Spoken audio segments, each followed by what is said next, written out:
గొల్లప్రోలు మండలం తాటిపత్తి గ్రామంలో అపర్ణాదేవి ఆలయం దగ్గర మేము గతంలో పొత్తు ధర్మాన్ని పాటించి తెలుగుదేశం పార్టీ జనసేన ఐకమత్యంగా ఎస్ఎస్ఎన్ వర్మ గారి ఆధ్వర్యంలో ఎంతో కష్టపడి ఈ ఉమ్మడి కార్యక్రమాన్ని స్వీకరిస్తూ ఇప్పుడు దాకా కార్యక్రమాలు చేయడం జరిగింది.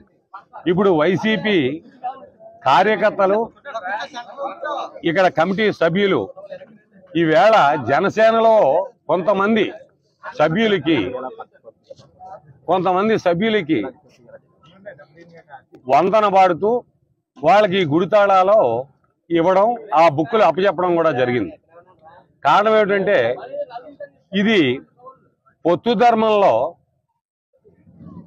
ఆయన మొదటి నుంచి కూడా పవన్ కళ్యాణ్ గారు చెప్తున్నారు, వాళ్ళలో మనం కలిసి ఐకమత్యంగా మనం ఏ గ్రామంలోనైనా, ఏ నియోజకవర్గంలోనైనా, ఏ మండలంలోనైనా ఐకమత్యంగా కలిసి పనిచేసుకోవాలని చెప్తున్నారు.